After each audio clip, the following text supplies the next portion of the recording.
you. Hello, world. What is up? Welcome to Build. I'm your host, Matt Forte. We are here live at the Build studio in New York City. Freeform's original series, Siren, is halfway through its second season, and things are getting crazy. With a season 3 recently confirmed, fans are thrilled, as there is clearly still a lot of story to tell. The reason this show is as great as it is can be attributed to its outstanding cast. And joining me here in just a moment, Rin herself, if you can believe it, the great Eline Powell is in the building. How we feel about that? I'm excited. Are you guys at home excited? They're very excited. We're going to get started in just a second, but first, I believe we have a quick peek at next week's back-to-back episodes. So let's go ahead and run that clip. Rin's dangerous and on the loose. We need to find her now. Song makes you do things you don't want to. Maddie, Maddie, Maddie! It's like another side of you takes over. What did I do? We know exactly how the song is affecting us. Maybe we can do something about it. There is a secret place deep in water where sound is kept. And she believes going down might help with the effects of this song. Home is beautiful. Told you, crazy. Ladies and gentlemen, make an insane amount of noise. The great Eline Powell is right here. Come on, go. Let it go. Hello. Eline, welcome to the show. Thank you so much for being here.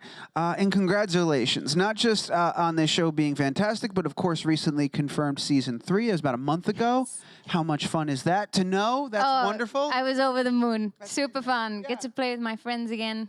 And, you know, go under the water. I know. We're going to talk all about that. I'm really excited about getting into the nitty-gritty here. We're going to get real nerdy in a second. But first and foremost, tell me, you're in New York long enough that you're going to the Mermaid Parade, of course, right? You have to be. Yes, I'm going to the Mermaid Parade. It's my first time. It I actually didn't even know there was a Mermaid Parade. Okay, So, but now that I know, I'm here. I'm ready to play. I'm ready to see the people. Yeah.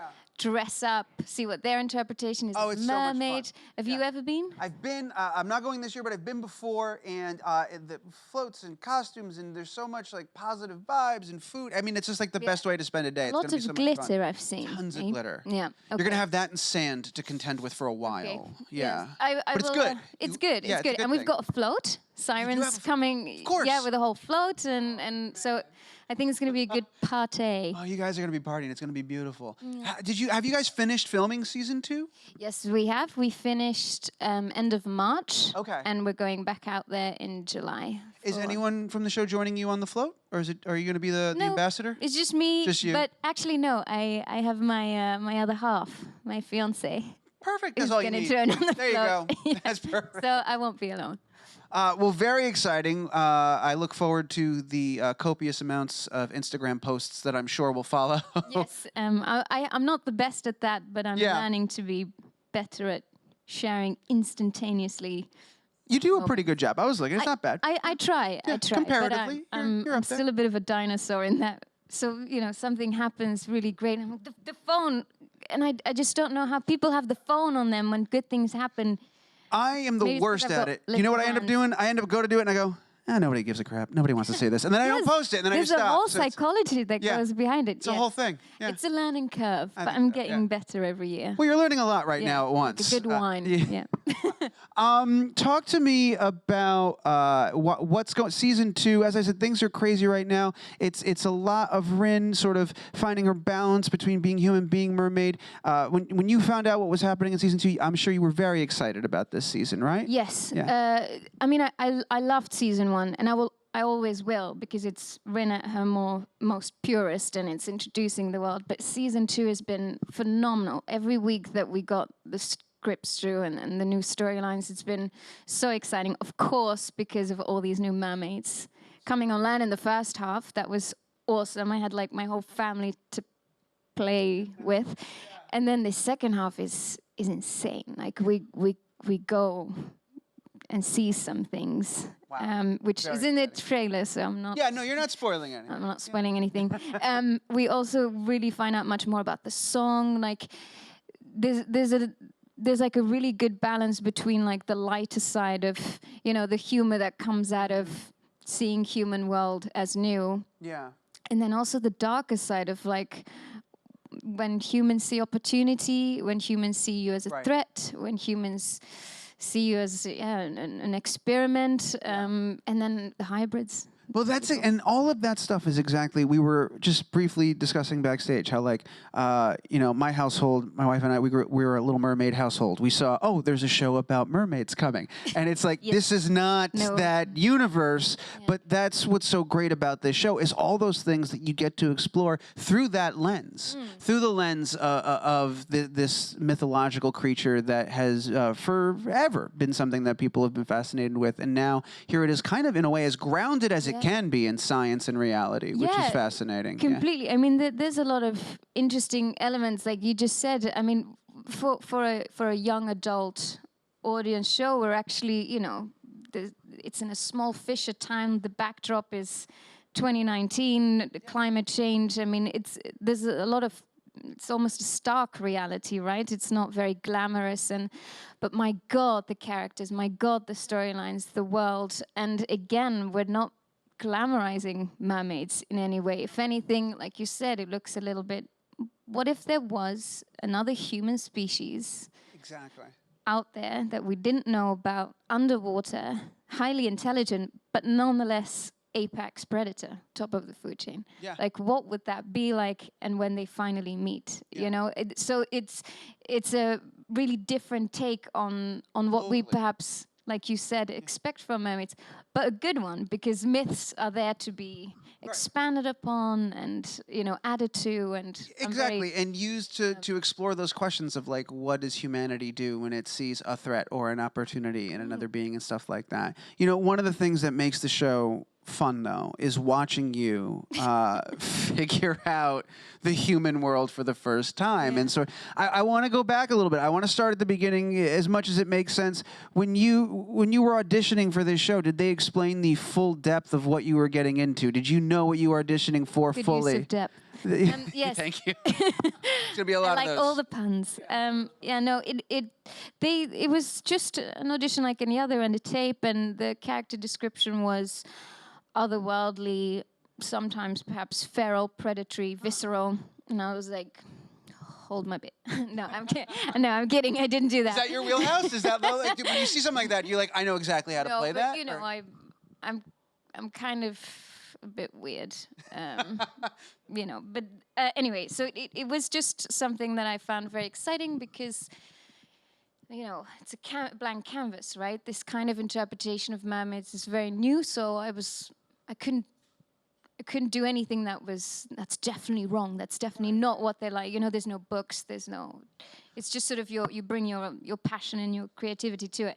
So I kind of just listened to Björk for that audition. No way. Yeah, Björk's like I'm a very geeky brain, and I'm very analytical on books and all that stuff. But I also love just working a bit more instinctually and with music, and Björk is freaking the spirit child of Rin, for sure, because she's got that mix between something really fierce and powerful and yet sometimes really vulnerable and really, so you don't know where you are. It's just a flexible character. But so Rin started off with Björk, and then Eline came in and put a lot of like Blue Planet studies and documentaries and things like that on there. So you were just watching a lot of existing marine life, because that's the question, is like, there's no real mermaid for you to go and study. You could watch Splash, but that's not, that's a totally, as we said, different part of the universe. Yeah, and it's an opportunity, it's,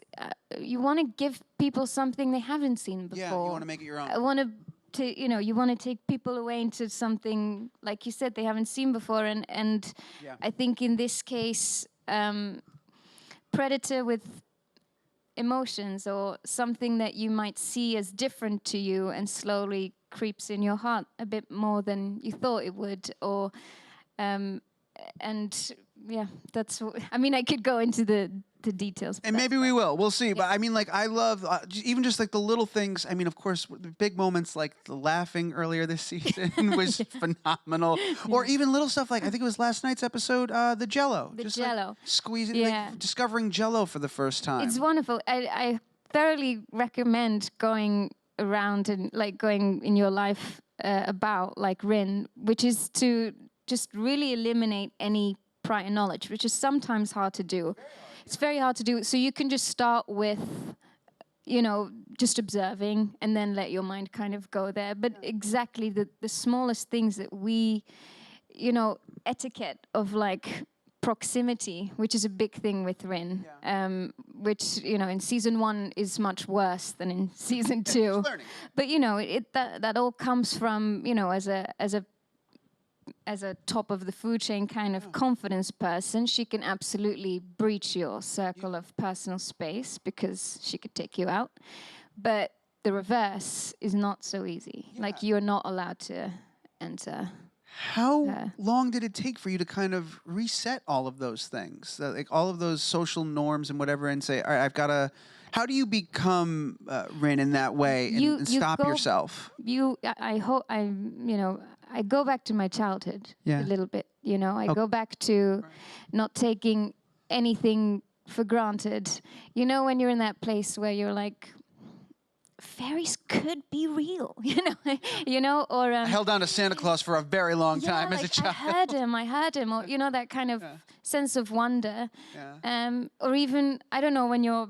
Maybe I'm just alone in this, but the first time I discovered I was like a conscious being or something at 6, and you just go around in the garden and you like try to find the tracks of where elves or something would go. Is that just me? No. Anyway, I know what I mean? I Like was when you're surprised when you little. said 6 that you were aware of like your conscious being, like your presence in the universe, that hit you at 6.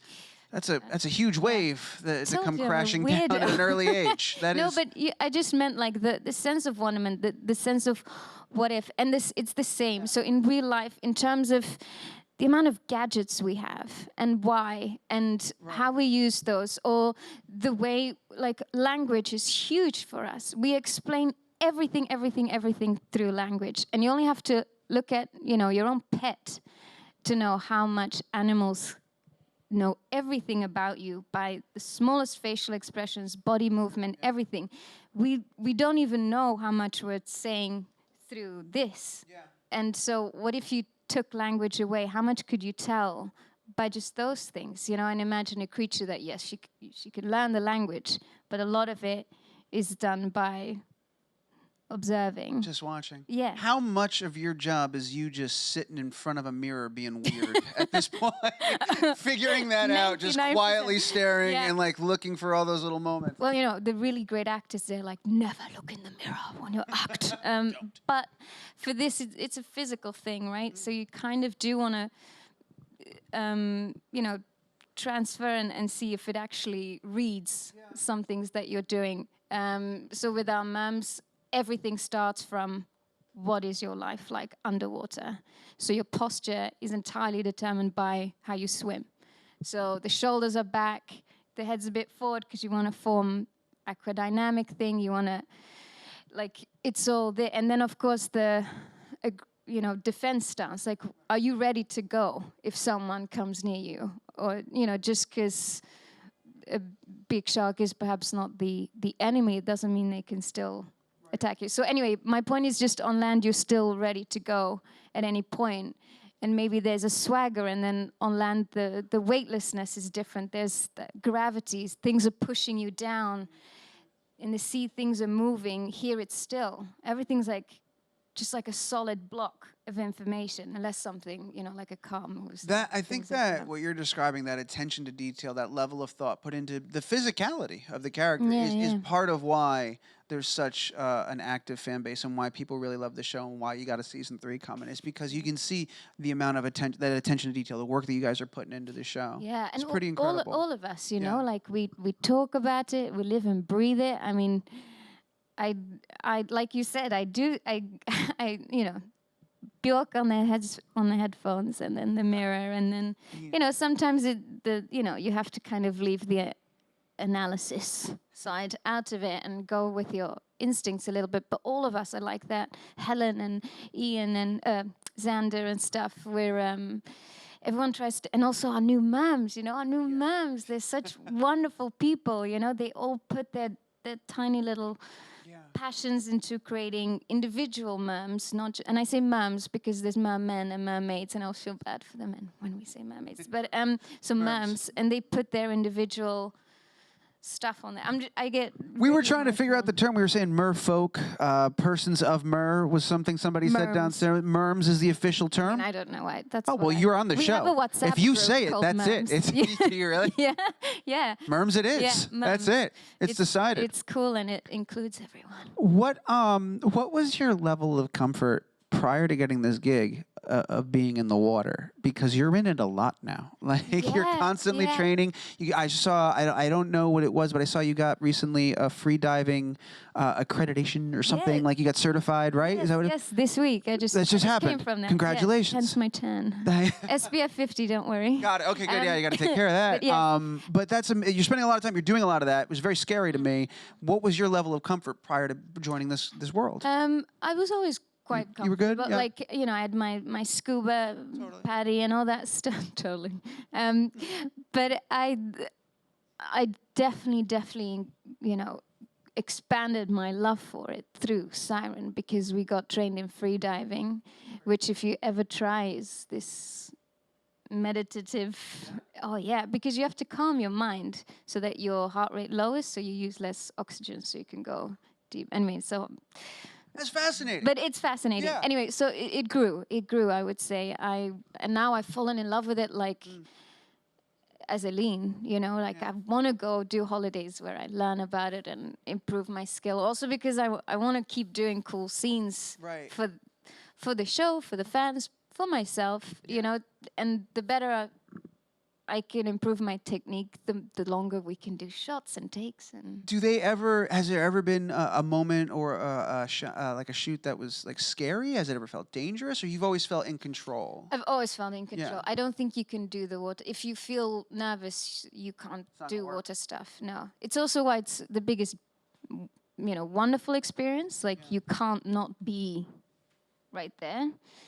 But it's also, if you're a bit nervous, like, you know, some things will happen that you'll see. You have to just, okay, I'm not going to say anything. You don't want to spoil anything? I don't want to spoil it. Yeah, But one of okay, the fair enough. scariest things this season, and it was like a brief moment in the trailer, was diving in the ocean in Vancouver in November at night. That's all right, terrifying. That's You- insane. So let me paint you the picture. The frost was on the pier. No. The camera crew was like all in ski gear, like, "Are you ready, Eline?" You know, like you're excited for the, yeah. And I mean, it wasn't just me, but man, Are you sitting there going, guys, don't we have a computer that can do this? Yeah, Don't I'm we- such a like, damn it, go on, I can do it. Like I'm Yeah. a bit like that. So there's very little that scares me, but that was genuinely a bit of a mental challenge. Like the water is just dark, but that doesn't mean it's not gonna. And you know, you're just shivering, and you're doing a whole mental challenge. But you know, then they yell action, and you just get over yourself, and you Get in jump there in, and and and it's fine. And you go, I hope that was the take. Yeah, I know. Please, at least I get my dive right. If I dive like a loser, then it's just pointless. It doesn't work. The whole Yeah. thing's ruined. That's so funny because I was watching like a behind-the-scenes video, and you were like, "I love the water. It's so warm. It's like a big bath in the tank." It is, in the Like, tank. It's in yeah. the tank. It's They great. control It's it there. warm and it's so good. I want to do always more stuff, but I have to say, this season there's so much underwater stuff. I mean, you're gonna see it next week in this 2-hour thing. Did they tell you anything about? I'm not asking for spoilers. I'm just curious, like process-wise. Have they told you anything about season 3 yet? Have they even figured it out or planned it, or no? You just know that it's happening. I know that it's happening, and You know some stuff. That's fine. I'm not trying to ruin the show for anybody. I was just curious how What much are you you knew. That's fine. Then we're going to go right over to audience questions. We've got a couple here. The first one's coming to us from Twitter. This is from Rin Fishers. And they say, hi, Eline, what has been your favorite scene to shoot in season 2? Favorite scene so far, season 2?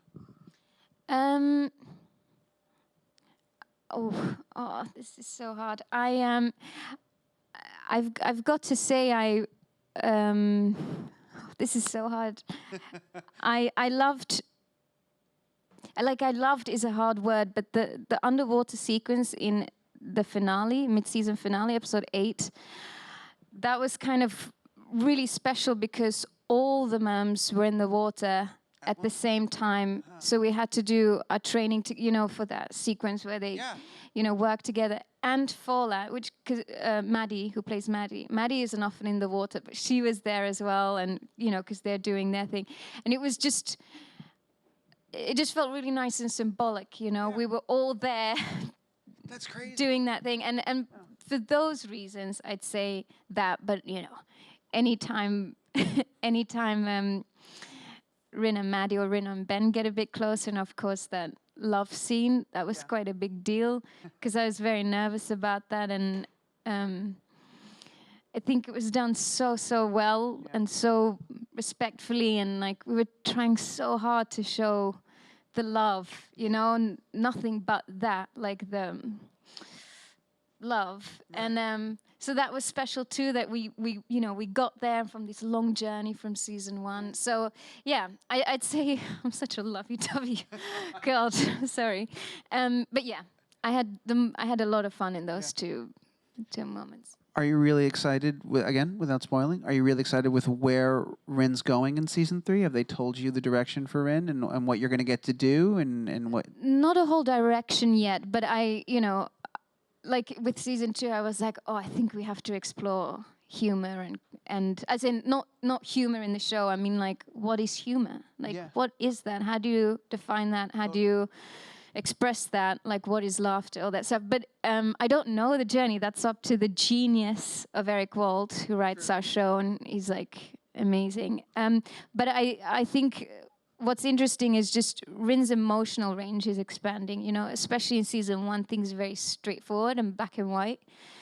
Now it's getting more complicated. Do you, knowing that that's coming, but not knowing specifically where they want you to go, do you do like your homework and get ahead of the ball? And it's like, well, I know at some point I'm going to need Rin to discover what this is like, so let me work on that now. Yeah. Like you know, sometimes, you know, you're thinking, oh, I'm going to learn this in a really slow, developed way, and then by the next episode, oh, she's learned that. Okay, cool. Good, done. Tick, check. Let me move on to the next thing or something. But I think for you know, you just take nothing.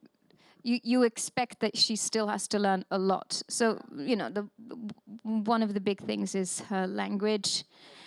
The way she expresses herself, because a lot of the time still, like, she can't quite properly ask a question, like the intonation. Sorry, analyzing my own performance. That's exactly why we're here. So you are boring. crushing. That is the exact purpose of this. Yeah, but I just think emotional-wise, and I'd love to see her like become a little bit independent, you know, because right now, because she's a group animal, you know, she feels comfortable in her little Ben and Maddie pod, but I'd like to see what she's like, maybe, you know, herself, like truly trying to do the whole human thing. Like as a human develops, like, and then which you becomes see more, signs of it, you know, when she uses the money and the driving. Those seeds are planted. The driving. driving. We've got, how many I got in the room? We've got 2 in the room. Let's go to the next question real quick. We're right in the front. Microphone. Go for it. Hello. How long does it take the makeup artist to transform you into a mermaid?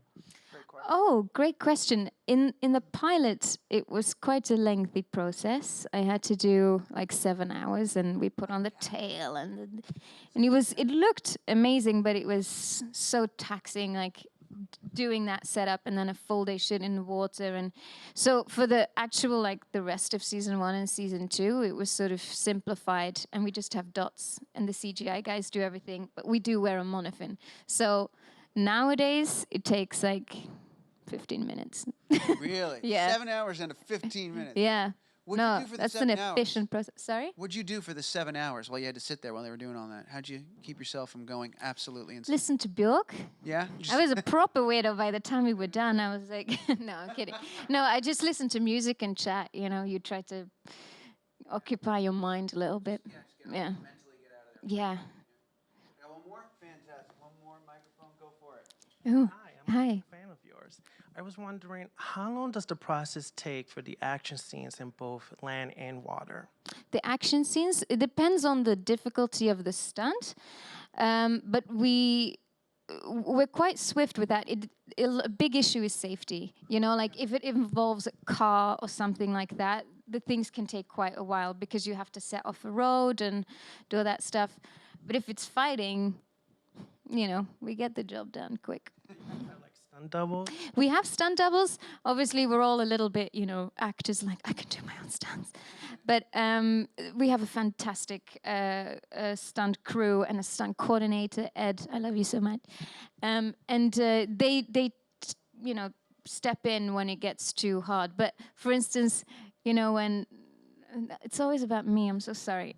But it's because that's the most I can talk about. I would only ask you questions about your personal experience. I Don't feel like worry. I'm not mentioning the other guys on the show. Okay, so there's when Rin kills the guy, you know, snaps the neck. So the stunt people teach us, and we copy their movements and everything, and then we end up shooting it and doing But that was all the actors. That one, yeah. Thank you. Great question. All right, so here's what we're going to do. When season 3 comes out, you're going to go get the rest of the cast. That way you don't feel so guilty. Yeah, you guys all I come feel so back. bad We'll get talking everybody about out here, myself the and whole we can time. and everybody can talk. But you have been wonderful. Thank you so much. Thank you for interviewing me. Of course, thank you for coming and hanging out and telling us about how you guys make this awesome show. And next week, Thursday, we've got an event, a whole 2 hours, right? 2 hours. 2 and I hours. can't wait to see it myself, but I also can't wait for you to see it. It's You haven't like, seen it yet? No, I haven't seen any of the things. I have to wait when it comes out. Can I tell you something? I've seen half of it. But it comes out next week. Yeah. It's so freaking cool, I think. Yeah, I know. And I saw some of it. It the is. storylines are so exciting. We're very just cool, gonna yeah. we're gonna see stuff. We're gonna see some stuff, You're for gonna sure. see some stuff. Yeah. The best tease you could possibly give. Next week, guys, on Siren, we're going to see some stuff. All right? So definitely tune in on Freeform next Thursday. Or you can catch up. The show's on Hulu as well. If you haven't been following, go and watch all the episodes and catch up. Now's a great time. It is really crazy stuff, and it's a wonderful show with some super talented people. Speaking of which, this one right here. Thank you, you guys. You were an awesome audience. You were an awesome guest. Let's wrap it up right. Go ahead and make a crazy amount of noise. This is Eline Powell right here, everybody. Come on. Thank you.